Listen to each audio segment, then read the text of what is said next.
Hello, welcome to the inaugural episode of the Kreft's Couch Pod.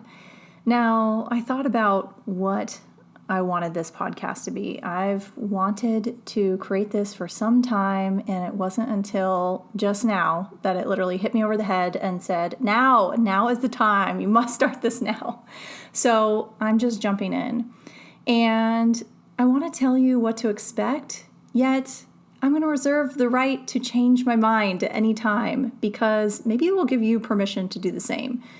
Because anytime that I go into, I need to do it this way, or it has to be right, then I go into total contraction. So I'm leaving this totally free form and open to see what else is possible.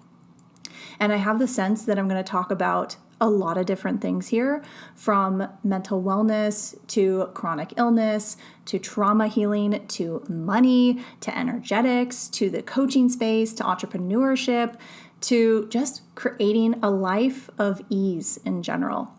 So in this episode, I just want to introduce you to me and my story so you have a little bit of a better sense about who I am and kind of how I view the world. So if you don't know me, my name is Dr. Janine Kreft, and I am a trained clinical psychologist turned mental wellness and consciousness coach. Now, if I zoom back to the early days, I'm going to give you the major chapters that I think really influenced kind of how I function today. Let's see, gosh, my head just exploded with so much. So a major chapter in my life is ballet. I danced ballet along with other modalities of dance as well as musical theater for 17 years. Now, it was ballet mainly because at some point I had to let go of the others to really train intensively. Ultimately, you're training 6 days a week, and it's intense on the body, the mind, and wasn't always the most healthful environment, I would say, between the, need to have the body look a certain way, be it a really low weight, along with the heavy amount of critique and focus on judgment that is in that space, that it created, a lot of emotional turmoil for me that I didn't even realize, until looking back on it. And so I just struggled for a long time in the sense of wanting to be successful and feeling really driven to the point of just wanting to quit and being totally burnt out. And yada, yada, yada. I danced with a, professional ballet company kind of as a trainee, so to speak. And then I also went to college for dance at the Boston Conservatory. And along the way, I just had a lot of different injuries in my life. Having scoliosis since I was 5, it just kind of created a lot of imbalances. And along with all that, I also had some kind of major health issues. And I'll probably go into those more, with regards to like trauma healing, because I really get a sense that my process and just naturally being in my body with dance and musical theater really facilitated a lot of healing there. But, along the way, when I was 12, I had a brain tumor that was not cancerous, luckily. So I'd had that surgically removed, and I was having kind of these dissociative seizures, so to speak, that, led us to find out about this thing that they guessed I was born with. So that was pretty intense, missed like almost a year of school, but yet jumped right back into musical theater and dance, and all that was really healing for me. And then cut to when I was, 24, I had a misdiagnosed appendicitis. And this is around my second to last year of college, and really kind of looking at where was I going to go from here? Was I going to go to New York and be with a modern company? I was, sensing and looking at what to do next, because dance was my life. And letting that go seemed premature, and yet I knew ballet maybe was too intense or too competitive for me, and I was looking for something that was kind of easier to get into. And yet, I had the ping forever that I should stop or quit, and yet it didn't make sense. I was almost there to tie the nice ending with a neat little bow to graduate, have the degree, and then it would be, that would be the time to choose to stop. And yet I was pinged over and over that it was just time to pivot, until literally an organ had to burst for me to hear my body, what my body was saying. And so that was pretty intense because I literally almost died from that experience.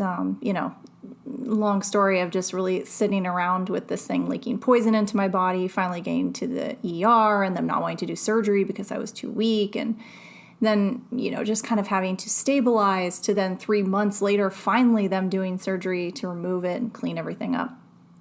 And it was just so intense that at that point, I was mentally done. I went back to school after, I guess, 6 or 7 months of being off, and I couldn't bring myself to perform at the level that is really needed at, this kind of high caliber athlete. And not only was my body just struggling to get back online, but really is mentally. Somehow I finished, I graduated. I really did not. I wanted to just leave. I was so angry at everything. I graduated and thought, okay, well, now what? Now what do I do? I was serving part-time and I thought, well, okay, maybe I'll figure out my next thing. It was so innate for me to have dance as this identity, passion, that it seemed very odd to not have that. I had a huge void, so I just spent a lot of my growing years kind of knowing, or thought I knew exactly what I wanted to do. And so when I chose to remove that, which now I'm really getting the sense of why I didn't leave it sooner, because it was too scary to have that huge void. I was just totally lost. I fell into depression, anxiety, panic attacks, had really been struggling with some disordered eating for years. And I was just really starting to feel this profound hopelessness, truly profound. And I remember I was living in LA at the time and cocktailing, serving at a lounge at a hotel. And I just remember sitting on the beach one day and just feeling totally lost. Like, what the hell is the point? What is the point here? And so at that point, I marched myself to therapy. I had not done anything like that before. I was about 25 at the time and knew I just had to figure this out, because I thought, oh, well, maybe I'll want to go into hospitality. Maybe I'll want to work my way up in the hotel business, and that could be my new passion. And the service industry just wasn't pinging me. I just couldn't find passion in it. And I was so passionate about ballet that I thought nothing will compare to this. I have to get it right? I have to find the right purpose. And so I was just really torn on really wanting to find something, and yet knowing that nothing could compare. And so once I finally started therapy, things started to transform so quickly for me. And I just started to kind of get more present, get more conscious.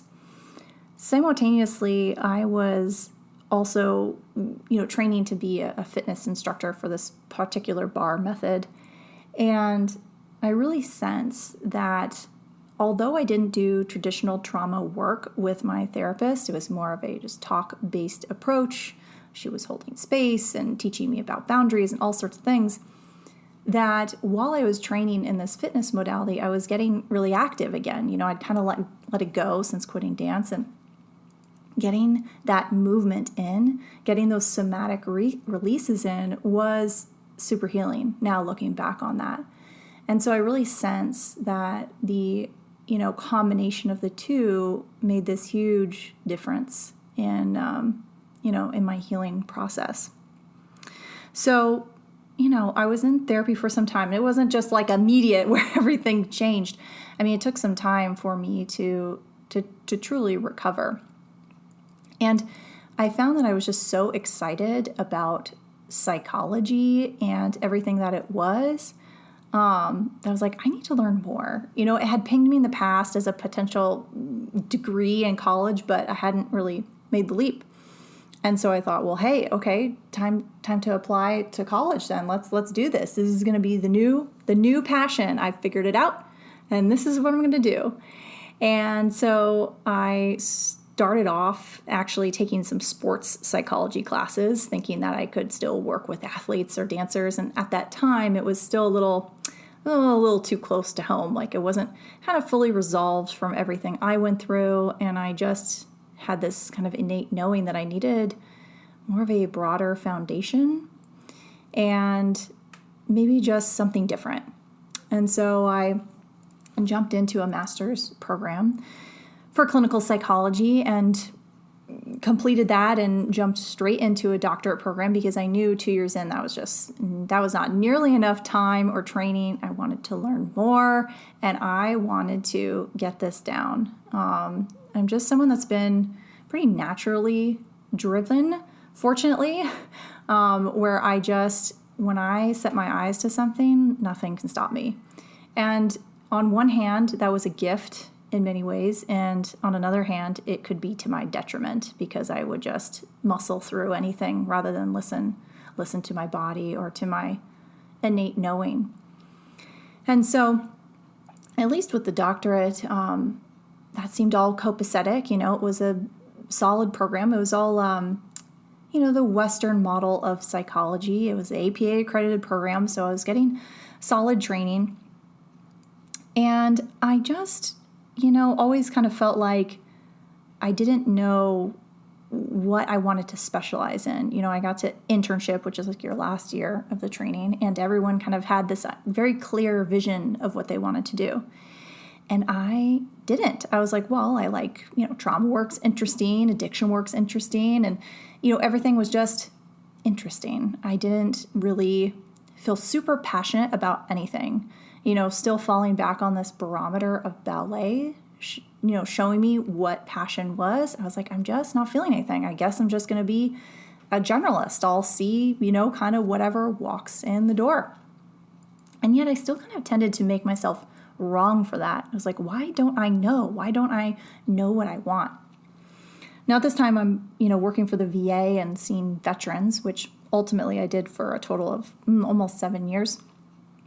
But right after I got licensed and, kind of put the schooling education part behind me, I then again came to this another level of waking up or consciousness where I realized things weren't working. Like clients weren't transforming the way I knew was possible, or the fact that I just didn't feel super excited about the kind of training that I had about the modalities. And so I was like, what else is possible? What the heck else is possible here? Because something else has to be out there that's going to really spark my fancy.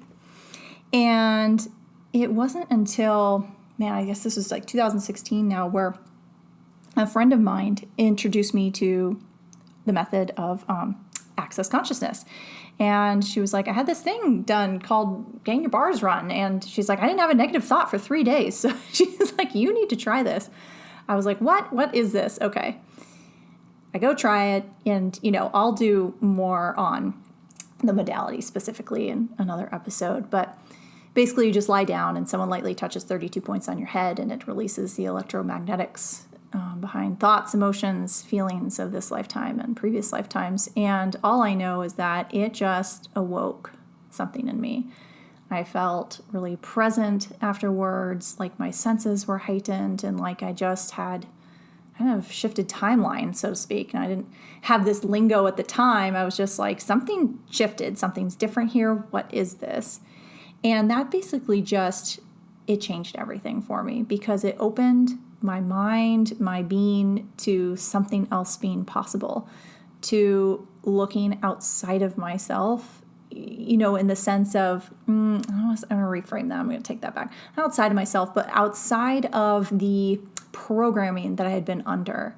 So I started to look outside the box, and that just flew me into all these other trainings, from the emotion code to EFT tapping to neuro-linguistic programming to hypnotherapy, then to back to access consciousness, like all these modalities that really are, kind of at the foundation of my work now. And I mean, ultimately what they had in common is they were based on energy. And, I did struggle a bit because I'd been trained in all these evidence-based treatments and science and these types of things. And these other things didn't have the research behind them, or they were considered pseudoscience or whatnot. And so I kind of had to wrangle with that, I could say. I just knew that it was creating so much change for me in my life that I didn't care anymore. I was just like, you know what? This is something and I have to explore this, and I don't want, how my old training or programming has been to limit me. And I struggled for a while because, I was still working at the VA and functioning under all these, the traditional, like I said, evidence-based treatments, modalities, and feeling as though I didn't have complete autonomy to implement all these different tools I was learning, all these amazing processes, right? Because I still had to meet certain numbers and do therapy a certain way, and et cetera. And so that was starting to, again, feel contracting. And I became so kind of frustrated with that because I was like, well, I thought psychology was the thing. I thought I found it, and I got this amazing job at the VA, and now I was even working remotely. How does it get better than that? I was, I thought I had it down. I had my schedule really compressed, so I only worked a couple days a week, still 40 hours, but I was like, why am I still unhappy here? And I was just getting that I was just no longer resonating or in alignment with where I was going. As I was getting more clear, more conscious, more present about what I desired, then the things that were not congruent with that really became loud. And so I realized, I'm like, okay, I need an outlet. I need an outlet for this because I'm not really sure. I have these massive student loans, also another huge story for another time. These massive student loans have the promise of being forgiven after 10 years at the VA, so there's no way I can leave before that. There's not a question there, just lots of conclusions. So I was like, okay, I gotta do this. I'll just create a nice little outlet for myself, and that'll get me through the next, so many years. Now, gosh, when was it? 2018 that I started Kreft Couch, and I started on Instagram and, just started playing around with talking more about these modalities. And there weren't a ton of therapists on social at that time, and especially not ones that were of the holistic mindset. I mean, they were very few and far between. And I was quite nervous to put myself out there. I mean, it's really been a journey of learning to be more authentic and just speak what I have to say. And that's why I was also really pulled to do a podcast, because it, for whatever reason, feels like a safer place for me to kind of fully express myself rather than in a little soundbite on TikTok or, on social that could be kind of totally misconstrued or whatnot. So I started then, and I posted maybe consistently for a while, then not, and was like, okay, how do I make this a thing, and just kind of seeking on engaging my audience. And I did that for a long time, and started on TikTok in January 2020 and really enjoyed doing the short form videos, and that did a thing, and that was all really exciting, and saw some growth on the social media, which was amazing.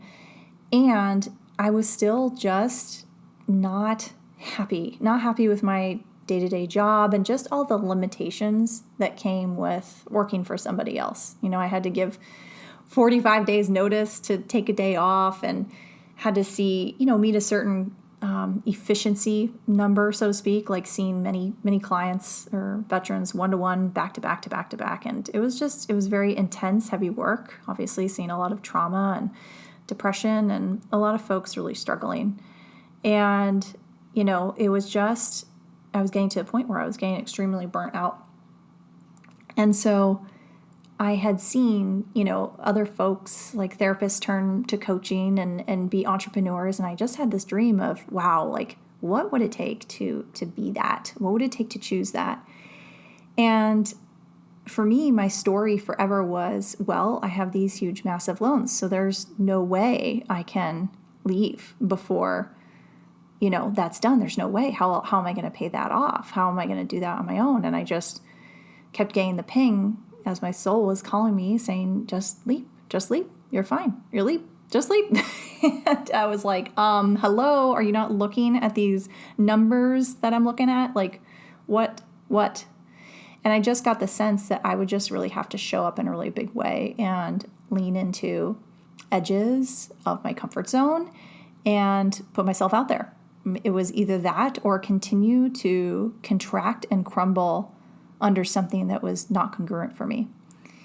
And so finally in January 2021, I made the leap and just told my audience, like, hey, I'm going to start seeing one-on-one folks. Like, do you want to work together? And wow, after 4 years of nurturing an audience, then I had a flood of applications, which was so amazing. Like I'd even tried, I started making some courses a couple months before thinking I could just make courses and that would be enough to get me through, the rest of my time at the VA. And it wasn't, it financially didn't do a thing enough in the beginning for me to leave. And it just wasn't enough. And I'm so grateful it wasn't, because perhaps I'd be still there. So I leapt and jumped and started seeing one-on-one clients. And, it was just such a gift to see who wanted to work with me, what types of clients were showing up. And it was just so exciting to work with people in a different capacity, to work for myself, to choose all these things that, can really stop us, whether it be asking for a certain rate and selling your services, right? And just showing up in that way. And although I had done therapy and groups and all that stuff for already a decade plus, it was still nerve-wracking for whatever reason, to jump into that space on my own. There's just so many different things that come with that. Before, I was always just paid a salary. I didn't have to tell people what my rate was and all these sorts of things. So it was a big learning curve. And now being, right now it's July 2022. So now being a year and a half into it, I'm really getting that entrepreneurship is this really massive journey in healing and awareness. I mean, I thought I'd let go of some of my people-pleasing tendencies, and then showing up online showed me something different.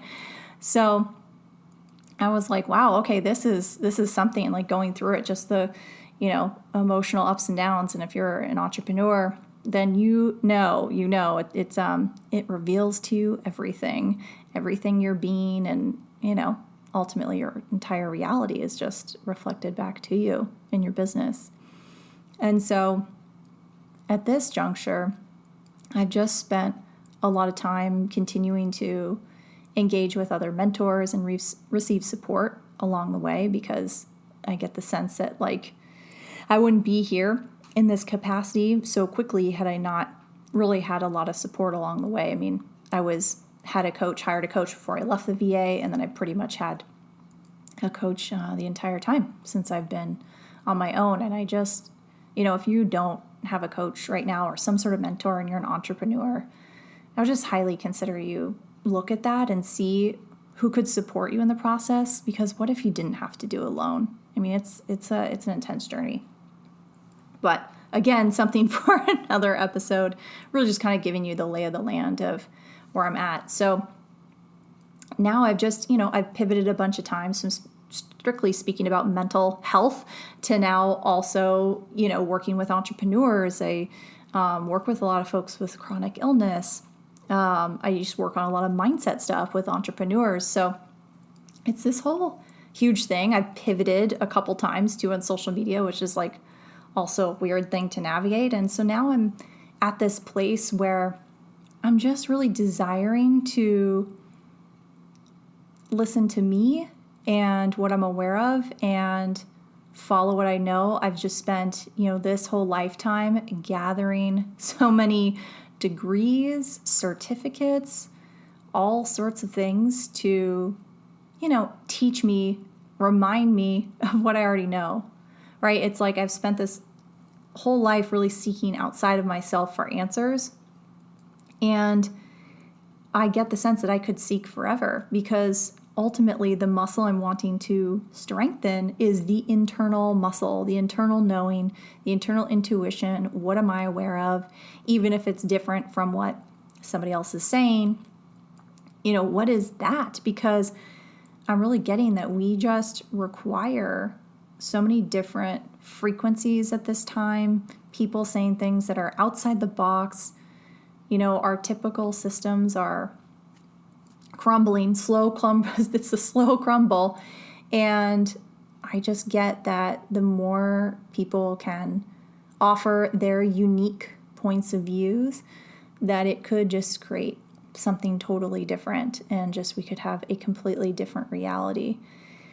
Because I get the sense if we had healthy people, wealthy, healthy people in positions of leadership, that would change everything. Right now we're just seeing a lot of trauma responses at many different levels. And when we have those types of people leading us, then that can be quite chaotic and continue a traumatic cycle. So will it happen in my lifetime? I don't really know. I get the sense a lot is already happening and things are speeding up, but with where we're at now, we have the opportunity for a lot of change. And, that's not something I could have contributed to fully had I stayed at the VA and stayed at my job. So, it's something I also work with folks on is purpose and getting clear on what that is. And even if it's a thing, right? Because ultimately it's something that's ever evolving and growing and changing for you and pivoting. And it's kind of just like, what do you want to choose that's going to fill you up and light you up and get you excited? And if you want to call it purpose, cool. Or is it just living a really engaged life? What is that? You get to choose. And this is a lot of my work, is teaching people to return back to their knowing, what they are aware of, and following that. Because ultimately that's what's going to create the greatest. Not trying to mimic what someone else has done. And believe me, I've done that a ton. I see someone do something and I recreate it. And I'm getting that I really just need to go inward and do it how it lights me up. That's why I'm like, I don't know what I'm going to talk about on this podcast. It could be all these different things. All I know is that if I narrow it down to this one area of interest, I already contract. So really just looking at the freedom to show up in a way that's exciting for me, because that's what's going to create more. When you are focused on what lights you up, what's expansive for you, that will create the greatest. So I can tell you that in this process, I will ask a lot of questions. I will return you back to what you're aware of, and I will share stories to elicit, describe kind of the concepts that I'm seeking to get across. Of course, with everything, please filter it through your own awareness, right? I'm transmitting this information through the lens at which I've experienced the world, through which I understand the world. And so it's going to be from, that particular point of view. And if there's anything that doesn't resonate or feel light for you, then that's not true for you, right? Anything that's heavy, ultimately, energetically, is a lie. So what would it take for you to trust you? I'm so grateful you are joining me on this journey. I'm excited to jump into this new path and see where the show takes us. All right, I'll see you next time.